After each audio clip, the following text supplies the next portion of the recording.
At Kina Mutual Group, we believe that a brighter financial future should be accessible to everyone. That's really important. Kina Mutual Group and its foundation has a long-standing history of investing in the community where we have a footprint. Every year, we're averaging at least 9,000, 10,000 volunteer hours that are reported and recorded. But each one of those community members always says to me,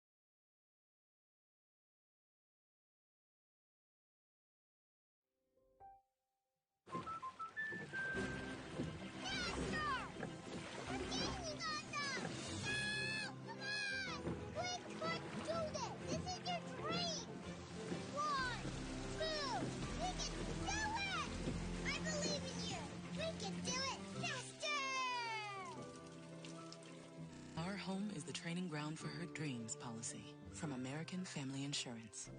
Insure carefully. Dream fearlessly. Hi, I'm Kim Sponham, CEO and President of Summit Credit Union. We are so excited to sponsor another Madison 365 Women's Leadership Summit. Women's financial health is especially important to us at Summit Credit Union, and we've focused on it for more than a decade. Women are twice as likely as men to associate negative emotions with their finances, and it's no mystery why. Women still earn less than men for a variety of reasons. Women have less saved for retirement, and they're almost half as likely to invest in the stock market when compared to their male counterparts. But we're also seeing positive signs. There are more female entrepreneurs than ever before, and we know from experience that women with higher levels of financial literacy tend to save more, spend more wisely, and invest more than their peers. I encourage you to use this conference as an opportunity to improve your own financial literacy and find inspiration in the incredible women joining us today. Thank you for letting us be a part of your journey.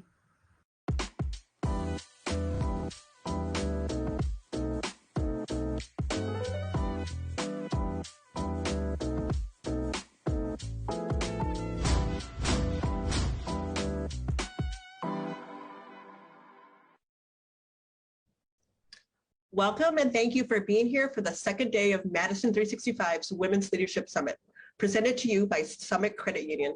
My name is Stephanie Díaz de León, and for the last 5 years, I've had the privilege of being the main planner of the Wisconsin Leadership Summit, our Women's Leadership Summit, and our Men's Leadership Summit.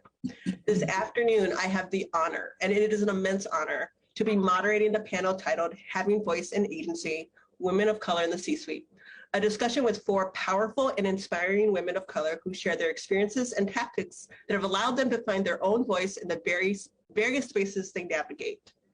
Let's go ahead and begin with introductions. Shiva? Good afternoon, everybody. Thank you so much, Stephanie, for such kind introduction. And I'm super excited to join the panel with the amazing colleagues and women that I've known in the community for some a long time and some shorter. So my name is Shiva Bidar-Sielaff. I'm the Vice President and Chief Diversity Officer for UW Health, and also the Associate Dean for Diversity and Equity Transformation at the School of Medicine and Public Health. Let you go, Shiva. I know. I was going to say, I'm already exhausted, Shiva, for you. Anna, if you would please introduce yourself. Hi, I'm Anna Hooker. I am at Exact Sciences, and my responsibilities are operations and laboratories. So I'm in title, I'm SVP, Chief Laboratory Officer, but in reality is I do whatever is needed to be done for the success of awesome patient care. So nice to be here with this great group of colleagues. So thank you. Thank you for being with us, Anna. And again, also so much that you do for Exact Sciences. Letesha, if you'd like to introduce yourself. I am Letesha Nelson, and I'm the new CEO. Well, they say I'm not new anymore. I'm the Chief Executive Officer and Executive Director of Goodman Center, and just loving it. And I'm so excited to be here with you, all of you. I know I'm going to learn a lot, and hopefully, like you said, there may not be time for questions at the end, but just know that we are all available to the community of women who need us.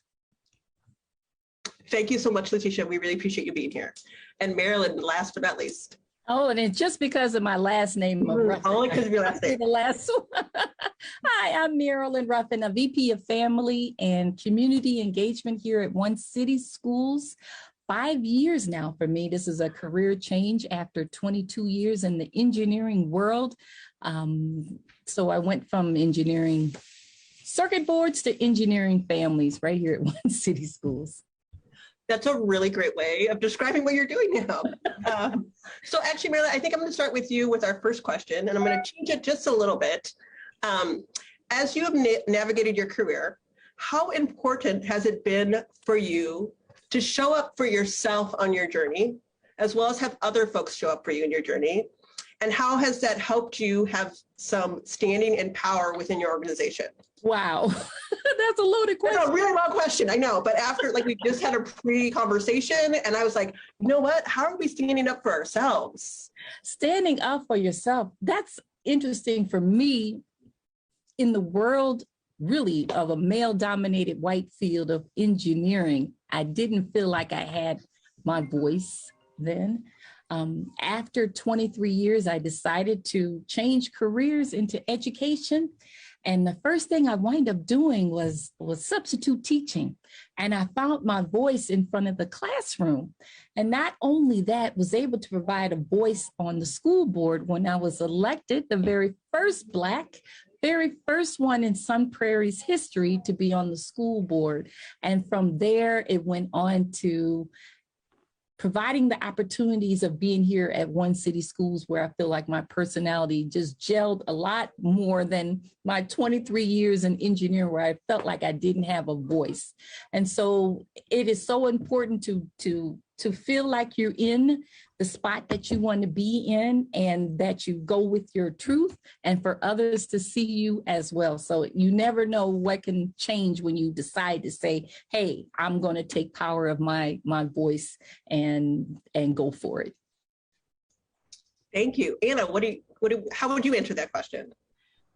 So I think for me, because a lot of these things are very parallel for all of us, we have all had to change, we have all had to feel things like that.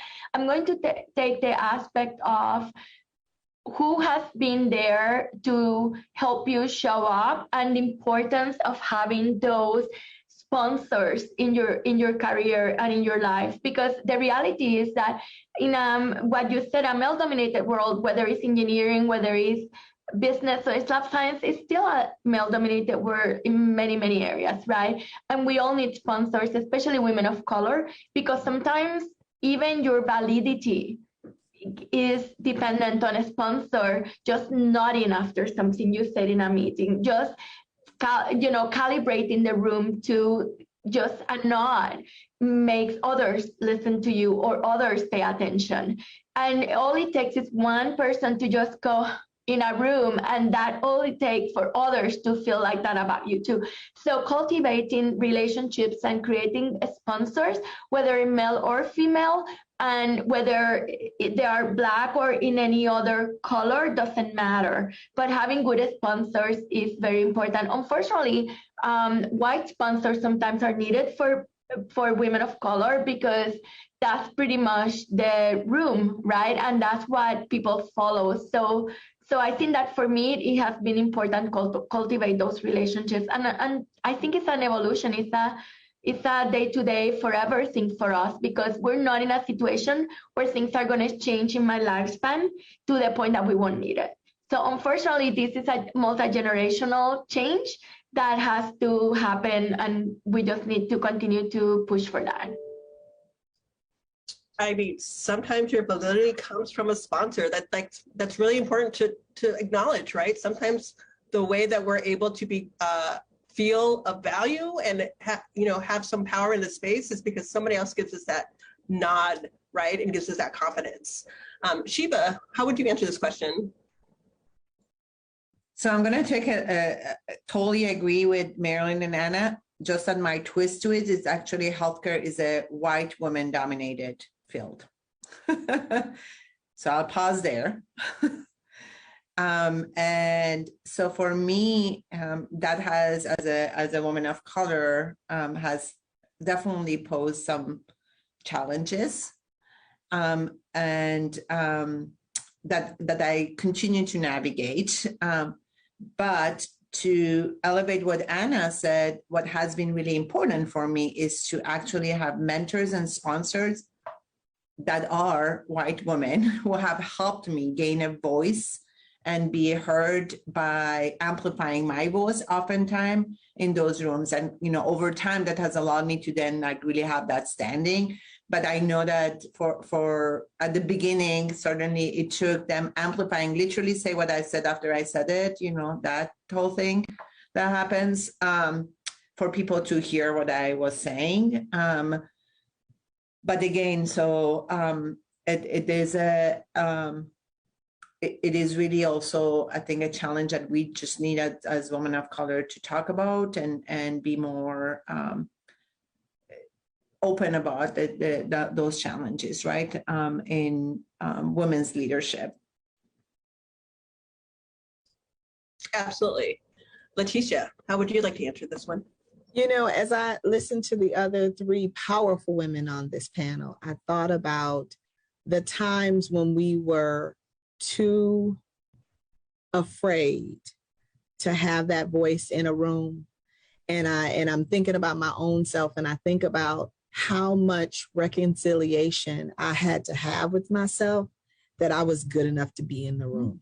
Mm-hmm. And I think we struggle with that a little bit differently than women of white women and or white men, because we've already had that those barriers put up in front of us over and over and over and over again. So then when you get to the place as a woman in the C-suite to be able to walk in a room, the first thing you're doing is you're surveying that room to see, am I, they asked me here, but am I really supposed to be there? Yeah. And after you've done that a couple of times, then you get to the place where you reconcile, hopefully. All those who are listening, please reconcile with yourself, because you're there because you're supposed to be there. And when I got to a place, it took me a long time to get to a place where I had that reconciliation. And that reconciliation allowed me to have that inner power, that inner knowing, that inner feeling of not accomplishment, but of people are watching. And so how am I going to be in this moment as they watch, as they listen to what I have to say? And my voice, though, came very much later. I didn't have voice right away. It took me sitting in the room and the power of what that room feels like, and that reconciliation to then get in a space where I felt a little more comfortable. And it took me some time.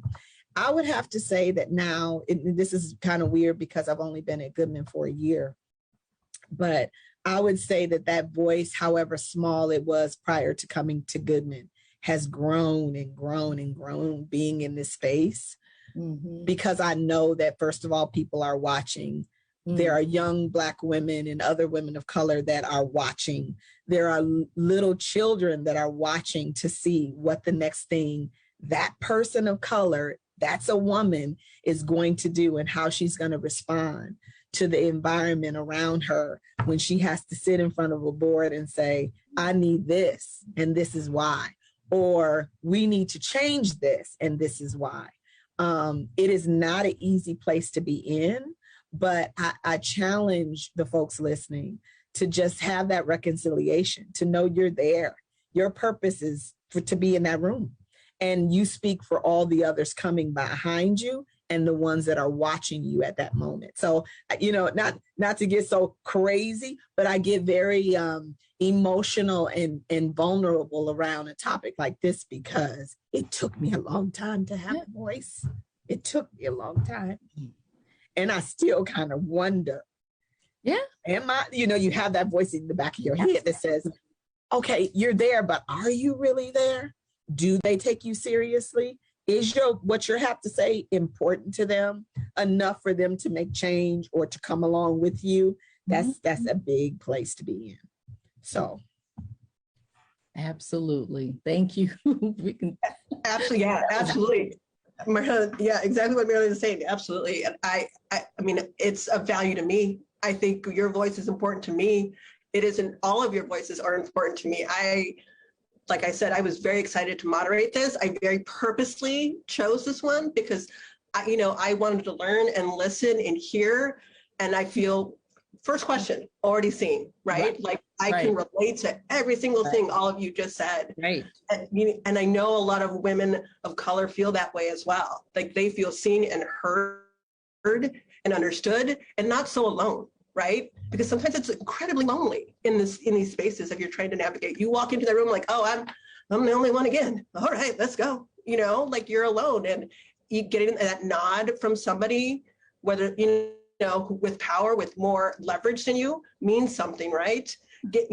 Pulling from within yourself, your experiences and such means something. So thank you all. That first question was amazing. Thank you. Let's go ahead and go on to the next one. And I'm going to go ahead and ask Anna, if you don't mind starting off with this one. What does it mean to bring value to the table? And how does one develop that value and own it as they build their career? Anna, you're muted. Thank you. Sorry about that. So when I think about value, Stephanie, I really think about what Stephanie just said and what does it mean to have that voice and what does it mean to own that voice? And along with that voice comes responsibility, because we did not come to these roles with pictures in magazines of people like us in these roles, books, chapters, history. We did not come with any of things that we could look up to others that had roles like this, especially women of color in whatever level, right? And I think when you think about that concept itself, it gives you the responsibility, like Letesha said, it's that example that you're setting. So when you have other women looking at your little girls or whatever, they can look and say, I want to be like Letesha when I grow up. I want to be a powerful, strong Black woman. I want to be like Marilyn that has to change careers at certain point in her life. Like Shiva, that does not give a about what other people said in her field about whether she makes a decision that it's supposed to be somebody else's, but she's taking accountability for her role and for her actions. So we all own that. We all own that responsibility, and that's what brings value, right? Brings value to be your authentic self, brings value to use your time wisely when you speak. Don't speak apologetic. Don't speak making reasons why you are in a disadvantage. We're not in a disadvantage. We're here. We are at an advantage now. Let's use it. Let's not make excuses. Let's not apologize for why we haven't been here. Let's not find reasons why we haven't been here or justify it. That's all done. We need to move forward. And the only way to move forward is to say, we're here. What's next? And how do we help each other and bring each other up to bring value to the table? Mm-hmm. So that's what I will say. Awesome answer. And you're right, absolutely take responsibility for our voice and how we use it. And we also, I think all of us here also tend to take responsibility for the work that we create for other people in ways that folks learn from us from, right? Like that's the other value that we bring. Shiva, how would you answer this one? So I think to build on what Anna said, I mean, the value that we bring is also our life experience and and the fact that our life experiences actually as kind of people who didn't have a built, road to walk on, but like built it as we were moving through a world and environment that, as Anna said, didn't have people like us in the roles that we have. We also represent many other women of color in the same path, right? So we are bringing that literally to the C-suite. And there is not a single one of the places that we all sit on where whether they're called patients, whether they're called customers, whether they're called, community members, families that come to our organization for whatever services that we are providing, that don't represent us. Right? And so we literally are bringing the value to the organization of having the lens and the understanding that otherwise wouldn't be there. And I can tell you that if we weren't there, the decisions and the way to create, again, whatever it is that the organization does would not reflect the needs of a very important and critical group, women of color, to serve, right? So I think that's a value that we bring. I think we also bring a value that I always think about in my mind. We're risk takers. And no, men tend to, white men tend to think about themselves as they're risk takers. Like we are risk takers. Being where we are has meant we have had to take a lot of risk in our lives. And for me, for an organization to change, to adapt, to grow, risk needs to be, the willingness to take a risk needs to be within the DNA of that organization. And so we are the D in that DNA. We bring that. Absolutely. Absolutely. And I love how you said that. We're the D in the DNA. Marilyn, how would you answer this one? I'm in agreement of all. For myself, from engineering in a white male dominated field where they looked at us as women being, and Black women, so I had both of those, being underrepresented in the field. No, I'd say that we were historically excluded. And so having that ability now to share and to be present and showing our life experiences into that field, I want to be able to just note that for a lot of us, when they use the term underrepresented, we were historically excluded to be able to have that type of a living, to pursue that type of degree and work in that field. So I feel blessed that I was able to do so for 23 years or so. But the value that I bring now to one city, for example, or on the school board is what folks may not have seen, and that my personality and the risk of changing careers from what I felt at that time where women, oh goodness, you got to stay in engineering, and so that we can still keep representative. But no, I can do the same thing here at One City Schools, because I can show our young girls, our scholars, our boys too, that you can still pursue the STEM related fields of science, technology, engineering, math, and they get to see me as one that had been in that career. And so I want our children, I want our parents as well to see the possibilities that are out here is limitless. And so the value that we bring to the table is us, once again, sharing our life experiences. Absolutely, Marilyn. Thank you. Letesha, how would you answer this one? I think, again, as I listen to all of them, I'm sitting here and so many things are going through my head, but I think the value that we bring, that I bring even, is the connectedness to women that are like me, that have had struggles and hardship for all the reasons, for being historically, not allowed, and being from places that said we were beneath a man. But I think we have an innate ability to rise in a way that a man does not. And when we get into this kind of power around us, like this power here, right? This is that woman power around us. There's so many things that we can do. So the value that we bring is empowerment.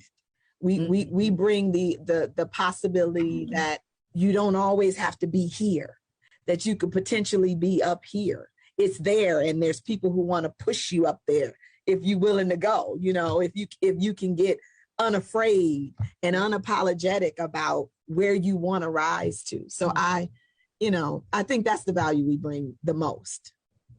I mean, absolutely. Our empowerment, absolutely. Letesha, I'm going to go with you for the next question. Okay. So we talked about this a little bit, about us not necessarily, not feeling like you belong, or you're rather self-conscious. So can you give advice for women who are self-conscious about being in those spaces where they feel like they don't belong? What has worked for you in dealing with that anxiety or question of self-worth that you might have gone through as well? Oh my goodness. I have been through so much up and down with the way I feel about leadership. And I go back to a time where very young in my career did not know that I was a leader by any means. And I had a struggle starting at camp. I worked for Girl Scouts, and it was my first summer, and I had all of my children. I was going through a divorce, so I had these 4 kids with me. So I got to take you on a little journey, Stephanie. Absolutely. And I had these 4 children with me going through a divorce, and I'm like, oh my God, what am I going to do with these kids in the summer? And got an opportunity to work for Girl Scouts, and was told that I said, well, I can do the job, but I have 4 babies. And the camp director and her director above her, and I never forget it, a woman of color, she allowed my white camp director to say yes to me bringing them to camp. And so I brought those kids to camp, and I got left hanging, went in there in a smaller position, and then ended up in this bigger position because the person who they hired quit after a week. A day before, 200 new girls were coming to present at that camp and have a week at camp. And I had, for the first time in my life, outside of my own home, had to manage and direct and supervise other people, a space, this whole shebang with these children. And I remember telling her, no, I can't do it. It's not going to work. She said, yeah, you can do it. You can do it. It's happening tomorrow. And in my mind, I'm thinking, I don't want to let these little kids and their families down, these girls and their families. And so I called home to my dad, and I talked to him, and I said, I was crying, because all of the emotion of the divorce, of having my own 4, of trying to work a job, first time outside the home with all 4 of them. And they were all with me. And I was so stressed, and I said, Dad, I can't do it. I'm just going to quit. I'm just going to come home and I'll figure it out from there. He said, no. He said, do you know you were born to do this? And at the time, I didn't get that. Mm-hmm. And I tell this story to people all the time because I believe that there is one person or one something that has happened in your life to show you that you were born to do it. You're not listening. Mm-hmm. And I think the advice that I would give is to tune in to that little voice. Mm-hmm. And for me, most times it's God, but he also sends people to give you messages. So him saying that to me put me on a trajectory to know that you wouldn't be put in a place if you couldn't handle it.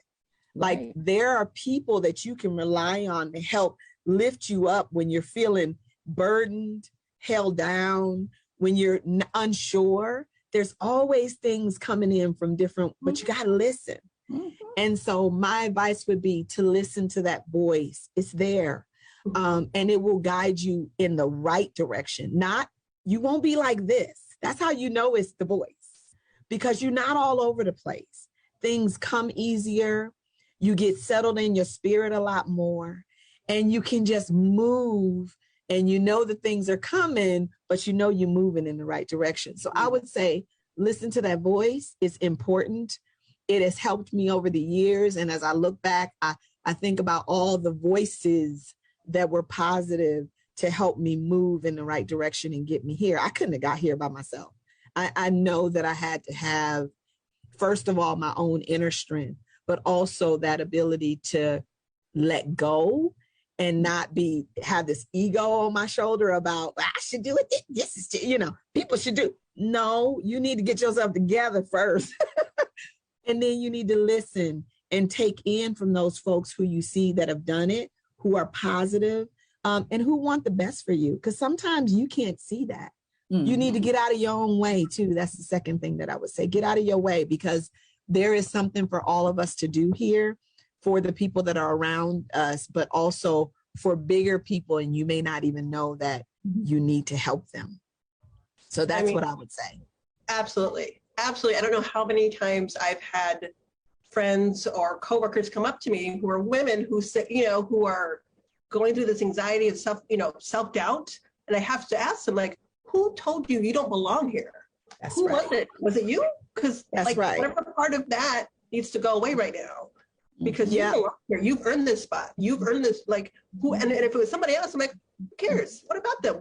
What value do they we have to help people too, Stephanie.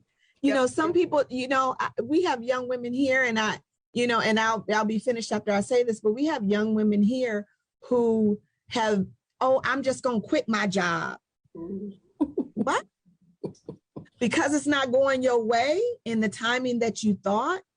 You have to nurture a skill, right? You have to nurture expertise, and ripping and running from here and there to try to get to the higher level of what you think the higher level is not going to help you. Leadership is not a title.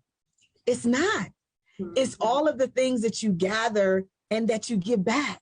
That's a leader. And I think that a lot of times with women, yes, we need to have a title for other obvious reasons, right? But our experiences are what make us be able to hold that title true. It's what makes people see us as that leader. But you got to work on it. You got to let people help you too. And we have to, and I will say this to this C-suite that's on the call, we have to reach back here and pull people, because sometimes they don't see, they haven't been through the experiences that we've been through, so they don't see it.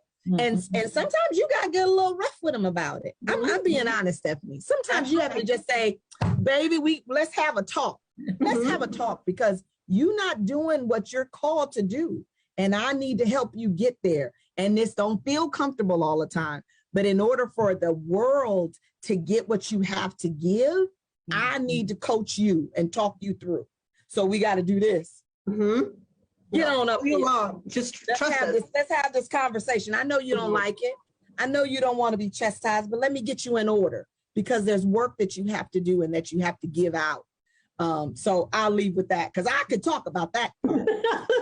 I mean, leadership is not a title. It's a great piano one day, maybe next year. All of you are on it again.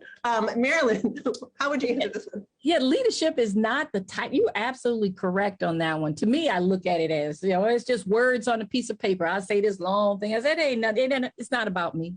It's not about you. It's about you. And for me at One City Schools, it's about your family. It's about our students here. And I'm already been where you're getting ready to go as far as parents of young children. And I had my sons and daughter are now grown, and I got grandchildren too. So the fact of the matter is, I'm here to assist. And another thing that we do, we tell ourselves stories. We tell ourselves stories to the point where you start believing some of those stories. And who told you that? Who told you that on there? So don't ever underestimate the power that you already have within you. People see you. You got to have that confidence in yourself on there. And it does take a while. I get it. Because society will tell you that you can't do this, or you're not about that. And you got to go through all these steps in order to get to be in this role. As an engineer at the time, I never could even dream to have a title today of VP, Madam VP of the FACE team, Family and Community Engagement. I just thought it was unattainable, that you could not reach it, because that's what society says. You got to be able to do this, this, and this before you get it. It's just words up there. You already had it in you as a leader, and people see you that way, and you just go forth on that. And so you're right. Letesha's term in terms of saying you got to bring them on and say, you already got this. The power is already there. Quit telling yourself stories. Let's keep it moving. Keep it going. Thank you, Marilyn. Anna. You're muted, Anna. Sorry. So leadership definitely is not a title. Leadership it is a currency. Unfortunately, it's the currency that allows us to pay the stage that we get to play in. So it is not a title, it's not power, it's not given, it's earned. But unfortunately, that title gives you that currency that allows you to be able to pay and be there and be in the room where it happens, right? That is definitely something that it is hard for my white colleagues to understand. I honestly don't give a shit about titles. To me, power and navigating power, I honestly don't, that just doesn't matter. We have different responsibilities, we have different accountabilities, we're here to get a job done, right? But that title allows me to be in the room where it happens, and allows me to have a voice, allows me to be present, allows me to make a difference. So it all interconnected just like the universe, but we need to call a spade, and that's, for us, women of color, that's what leadership is. I mean, absolutely. Absolutely. I just totally felt myself heard right now, because you described it. Leadership is a currency, right? And even the idea of what, and it may be cultural, it may be because we're women of color, I don't know, but for folks, the idea of leadership is always up and down, right? But for us, it's across as well as up and down. It's not just going all the way, climbing a ladder. It is making sure that ladder is across the board for all of us, right? Shiva, how would you like to answer this one? So, I'll just add one other thought, which is, this question about being self-conscious. I think what has really helped me with dealing with the self-conscious, like I'm not worthy of this space, is actually observing. Because once you observe, again, people who think they own the space, they've always been it's been a path for them that wasn't, the one they really fought for, like some of us did, but it was like, hey, this is a space in which you're going to be able to belong, whether it's your titles, whether it is, whatever pedigree that you needed to be able to be there. And I, by observing and understanding how many issues and flaws there is, and I'm not saying I don't have it, like nobody's perfect, but sometimes we kind of tend to like put them up there and thinking, okay, in order to be whatever, you gotta like be like just so perfect. And then you're like, no, like that, what? Did you just say that? And then I think to myself, well, see, so I shouldn't be really like questioning myself, again, not perfect. So then there are moments in which I'm, not going to say things as exactly how I wanted, or do something is not going to end up how I imagined or wanted it to. But everybody else is making mistakes too. And so just understanding that. And then the last thing I would say, the anxiety thing for me, again, back to having this circle around us. And I think this is what our superpower is as women of color, in my opinion, is that we have some superpower sisterhood of like amazing sisters around us that we can call upon and just be like, either let me vent, let me get it off, it helps me with my anxiety level right now. I just messed up something. Like, I think I did. Or sometimes for me, it's like, I think I may just get fired because I just spoke my truth very directly. And so that's another one. That's one of our superpowers. I don't see, honestly, this ability to have this close-knit sisterhood of women of color, I think, in other spaces. So.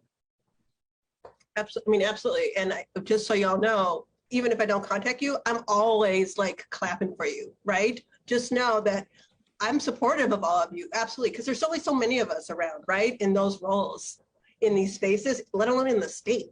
So absolutely, I am here for all of us every single time, always. So Shiva, I'm going to ask you the next question.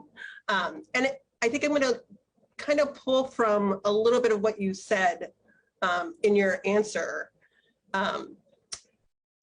Thinking through just like being okay with observing, like how do you give yourself permission to just sit back and observe and speak up, and just be, or be silent, right? Like, how did you get to that place where you're like, you know what, it's okay to talk. It's okay to just listen. You know, it's okay to support, you know, et cetera, in those spaces. So, you know, back to what I was saying about our life experiences, I think those things really for me have, as I again reflect back now, have really defined when is it that I feel like I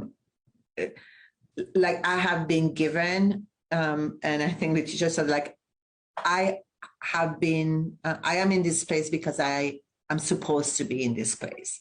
And this place for me that I'm in today gives actually not voice to me, gives voice to many people. And I take that responsibility very, very seriously, because when I didn't have that voice, as an immigrant child who was being bullied in a school, there was nobody that looked like me and was going to give me a voice. And so I was silent for a very long time, just silent, until I gained my voice and I said, I'm going to fight forward, because the only way for me to be able to actually counter this is by having a voice and making it as loud as I can. And so that's when I gained my voice. And those of you who know me well, have a hard time staying silent. I do try. Sometimes I tell myself before going in a meeting, okay, try not to say anything, Shiva. And usually it's a joke among some of my very close friends and colleagues, like it may last 5 minutes. That's pretty much until somebody pushes one of my buttons and then I go. But again, I think that for me, it's been I am in this place of literally power and privilege, because, back to what Anna was saying, this is currency, but man, the world really does change when you have a title. Who knew? Because I didn't care. I didn't know. I'm like, hey, whatever. But now it's when before it was a 10-minute of even trying to say, hey, here's who I am. Listen to me. And then trying to actually explain what you wanted to see done. Now it's hey, I am the VP of SOAP. Could you solve this issue? Sure. It's what? And I'm laughing because I used to gear up for, some of you also know that I love to argue back and forth. I'm ready. I have all my, as a lawyer, I have my list of arguments ready here. And so I'm just going to get what I want through all my arguments, right? And so I had them ready because I was used to having to argue everything to get it done. And now I was there is still times in which I do have to argue, but for a lot of other things, it's okay, well, if you ask for it, we'll just do it. And so now I feel wow, that's really a lot of power and privilege that I can use as a voice that's in the room, that can change things before they get started, that can really influence where things are going. I felt that lucky. Actually, I work 24/7 doing the incident command for our COVID incident command, but I felt so lucky to be in that room as an incident commander. I was wow, I'm a commander, who knew? And so, but I felt really lucky because there were so many moments in time in which I was wow, nobody would have thought about this, because again, it's perspective, right? What we're thinking about and what we've seen in our lives and in our communities. And I'm so glad I was there to raise this issue, and to make a change in the way that we were going to move forward based on my just presence in the room. And then as far as being silent, I will say that I do use that tool, mostly when I know that I have literally a very, very trusted co-conspirator in the room who is white.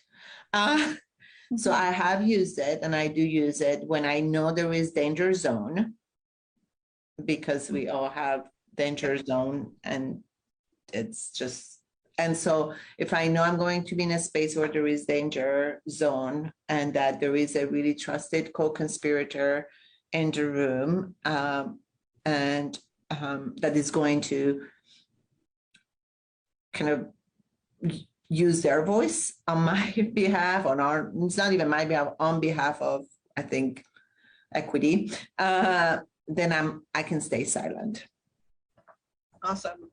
Just such great great information just right there, Shiva. Letesha, how would you answer this one?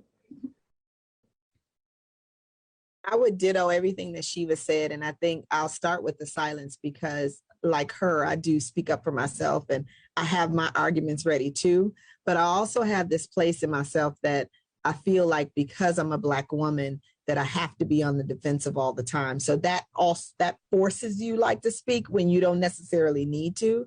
And so what I do, I practice now being silent, waiting for that person in the room who also can speak up, because I think that all voices should be heard and perspective is like everything.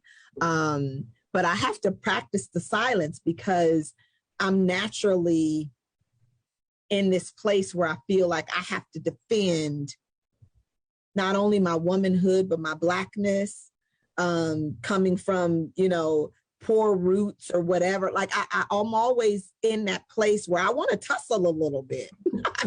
I mean, it just comes very naturally. So I've been practicing getting better at, you don't have to tussle. You do have people that are there who feel the same way and will move in that direction with you if you allow them to. And so the silence, as they say, is golden. Yeah. Sometimes you not saying something is more powerful than you saying something. So me being silent now as I practice, you know, I can scan the room and they're watching to see if, ooh, is Letesha gonna say something? And when she doesn't, they're like, wait a minute. So there's power in that too. And so I just try to level out that voice versus silence, because I think silence is also a type of a voice. Mm-hmm. It's just different. Mm-hmm. It's just, it's not fussing and fighting with you. It's really like taking it all in so that when that response does come, it is the right one. And it doesn't seem like I'm trying to tussle. So I have to practice that. Absolutely. I was going to say, like, sometimes my blank face says a lot, right? Like my silence, my unwillingness to react to you does and says a lot. Absolutely. And you're just making me recognize that now. Marilyn, how would you answer this one?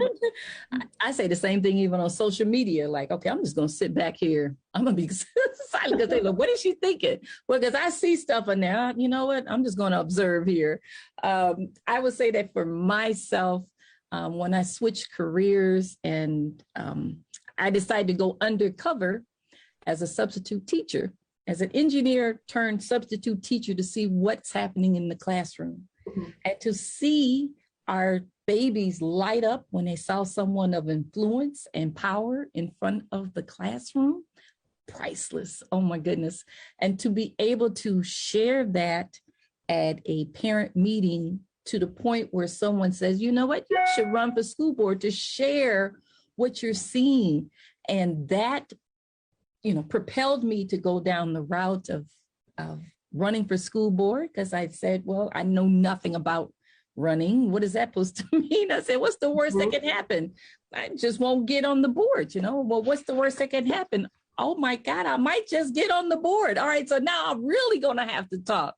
I'm really going to have to share. And it really forced me to be able to say, you are valuable. You are now at the table. And a lot has changed for me and for the district in the positive. Mm-hmm. That if I had not took that step, we may or may not been able to get where we are now. But the fact is, we made a difference, and given that voice, especially the experiences that I was seeing in the classroom and with our own students, particularly our Black students, our boys specifically, and sharing that, and just let you know that we do have that power. And there was a time to observe, there was a time to listen, and then there was a time to take action. Absolutely. Thank you. Anna, how would you answer this one? Amen for all of you. The only thing I will add to this is we do have a responsibility to use our platform when we have an opportunity to have a voice. Mm-hmm. And we have to use it to invite others to the table, to elevate others, to give visibility to others that may not have it, and to not be part of that echo chamber, right? Because people get into their own echo chamber, and you need to have your true north and be able to use that voice for that. Now, having said that, there's a place for silence, right? And just like you all said, it's very powerful. It can be, oops, the silence means something, but silence can also mean agreement. So you have to be very careful that you know when to use your silence and it doesn't get confused with agreement. That's true. If you can distinguish that, we're good to go. Absolutely. Absolutely. Amazing reminder that sometimes silence is, agreement, and we have to be very mindful of that power when we do that. Absolutely. Absolutely. Anna, I have a sort of follow-up question to everything that we've been saying here. As a woman of color, being Mexican, I notice that I extend grace to other women in a way that I don't extend it to myself. And I think a lot of women of color do this. Like, how did you learn to extend grace to yourself in a way that you do for others? Whether that be permission, whether that be understanding, whether that be allowing yourself to set boundaries and give yourself space, whether that be to make a mistake, right? To be allowed to make, because sometimes we don't even allow ourselves to make a mistake or acknowledge that we made a mistake, right? Or move on from that mistake. Yeah, Stephanie, this is where my so-called wisdom comes to a stop, because I really suck at this. And I cannot tell you that I am good at doing that. I think just very recently, and I will tell you that it was probably during COVID that I almost killed myself, because the role that we played during COVID and the testing that we were doing, and they being on 24/7 for weeks and weeks and weeks and weeks nonstop, almost broke me, honestly. It was very tough. And I learned at that point that if I didn't set boundaries and I didn't put some space for self-care, I was going to break, and the organization wasn't going to benefit from it, nor were our patients, nor were our colleagues, right? So that's not a great way to learn, by taking yourself to the ground. So that's what I say, I suck at it, right? And I think it has given me more of a launch pad to maybe give myself permission to take a little bit more care of myself, or find the time to do something with my family that maybe I will have put aside because work always comes first. But I still have a long runway to go and master, and I don't know how, if this lifetime I'll be better at it. I don't know. It potentially aspirationally, but it's a work in progress. So sorry, I don't have a wisdom here. That's honest, and that's what we want, right? Like I'm asking, as I'm listening, I'm asking for myself, because I'm not good at it either. Like, I am absolutely a work in progress with this. So I appreciate that. And I imagine for all of you during COVID, you found yourself trying to figure out, what are my boundaries? How do I give myself permission to stop and such? Shiva, how would you answer this question?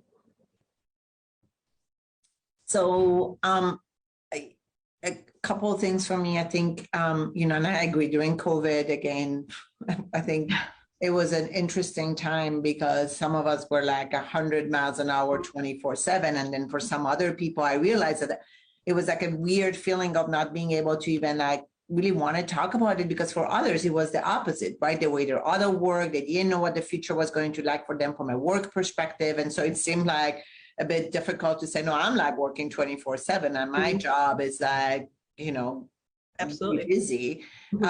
So, and then people were like, oh, I'm sitting here at home. And I'm at work 24/7 in the office, right? Or in the building. So I think, but what that did also, I think, is to, in other ways, to really prioritize, I think, for me, some of the things that I hadn't paid that much, I guess, priority for, knowing how worried I was from my family that was not here, and COVID hitting them, right? I could and thinking about I can do all of these things here, but I have no control over what may happen to them, and being able to get to them, because I won't be able to. And so I think, all of that for me has created, honestly, a place in which I can say, okay, I'm going to take time off.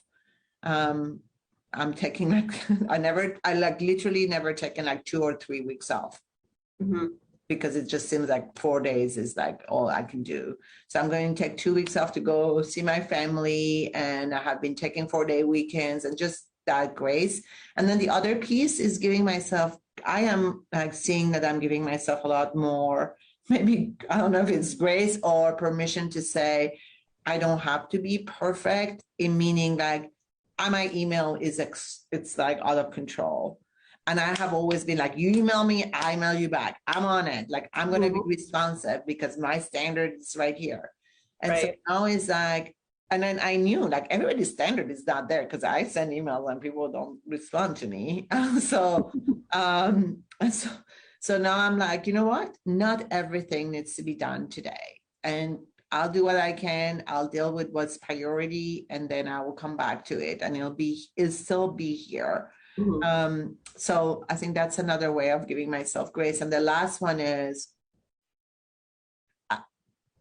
I make mistakes just like everybody make mistakes. And I'm just trying like really now like, I'm not that hard on myself anymore. I think part of it is that, I am where I am. So it's easier for me. I recognize that to just say, okay, well, like, it's okay. Like nobody's going to like fire me for this or not giving me a promotion because I did this. Right. So I know it's easier, but it's also been just like such a relief to be able to say like, okay, it's okay. Made a mistake, move on, next thing, fix it, do whatever. And again, I think it also comes with having observed that everybody that you thought was like, oh, like if you're up there, you must be like just perfect. And having been in local government has helped also understand that decision-making processes and things don't run the way people really think they run. And there's a lot of issues. And so let's just give ourselves grace. Absolutely. Absolutely. Letesha, how would you get to this one? I think there were two key words that I've heard between Anna and Shiva, and that was responsibility and prioritizing.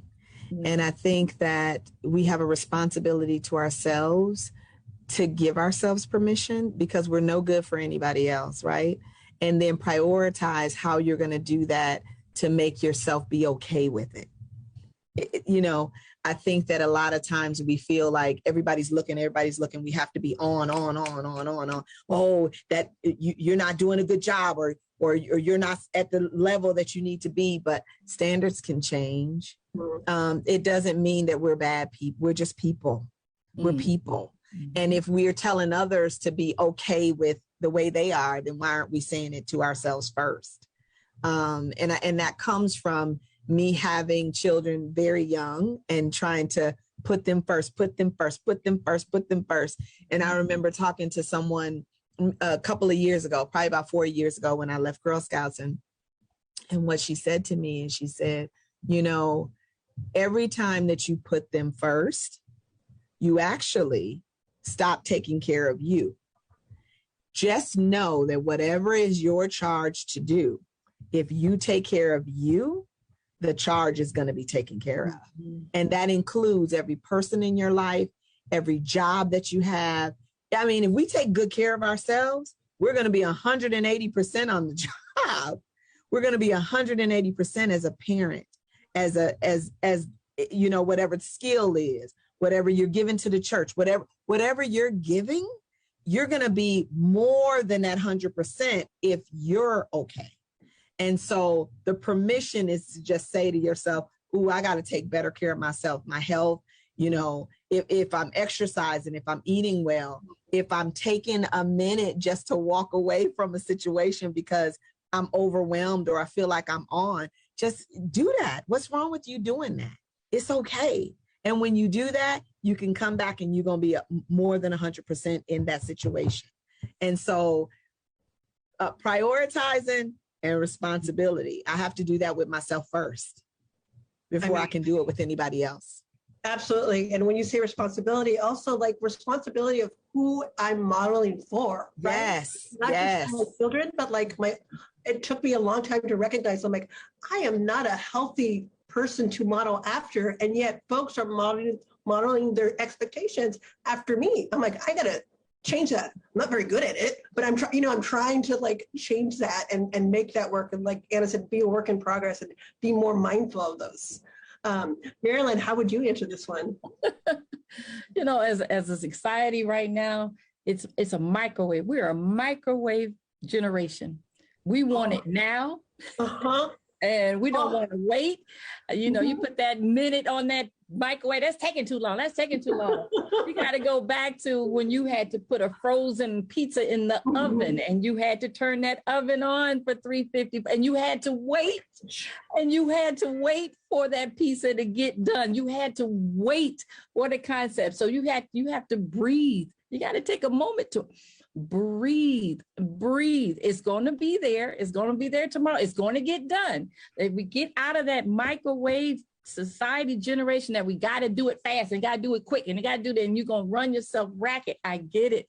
I have to tell myself that as well. But for me now, I'm trying to get back into, like you're saying, taking care of yourself. So I've always enjoyed reading, continually to read. So even throughout the pandemic, to sit down and say, let me read a book. As a matter of fact, I'm just going to shout out our book club, Sisters with Books. We have been going 28 years strong, 28 years strong, and just that ability to be able to put stuff aside and discuss a book that we choose to read on a personal level. And then also the exercise and trying to get back to, I bought my roller skates. I enjoyed roller skating younger, so I'm getting back into that. And saying you go back to, the times where you were calm and you felt not so rushed and not, like I said, that whole microwave, just sit back, baby steps, get back onto doing the things that you enjoy and love. And so when you extend the grace to others, you also doing the same thing, extending grace to yourself to be a healthier version. Absolutely. Well, ladies, I can't believe that we've already made it to an hour. So it's not enough time. It's not enough time. I know. I want more. I just wanted to go ahead and allow Marilyn, if you had any final thoughts that you wanted to say or give. No, my final thoughts were there. Thank you so much for the opportunity to be here and to be able to talk and project our experiences onto those who are listening to us. So it's good to be here. Thank you. Letesha, any follow-up thoughts or final thoughts? Excuse me. No, just to say to all those that are listening, that we're here. The four of us and so many other women of color are the five of us and so many other women of color in this city. And we're here. We're waiting on you. All you have to do, reach out. And if you can't reach out, have somebody reach out for you. We're here. We have a lot that we want to give you all, but we can learn something and gain something from you too. Absolutely. Anna, any final thoughts? It's like you said, Stephanie, even though we may not talk every day, every week, once a month, once a year, we're all here for each other and we are a community and we are a network of women of color in Madison and in Dane County for that effect, right? That is willing to be supportive and help each other out no matter when and how. And Shiva, any final thoughts that you'd like to share? Well, I like to join the book club, one, because I love reading. And then I think, one of my favorite quotes, which it was reflected in everything that was said, we are the ones we've been waiting for. And so we're here for each other. And so reach out, and we reach out to each other too. And thank you for the opportunity to share a bit of our kind of journey and where we are. Yeah. Well, thank you all of you ladies for everything that you gave all of us today. I almost said you gave me, but everybody who was watching and each other, absolutely. But I felt like it was just for me. And again, thank you to our audience for watching today. Come back tomorrow at 12 o'clock for our next panel. But otherwise, have a great afternoon. Thank you.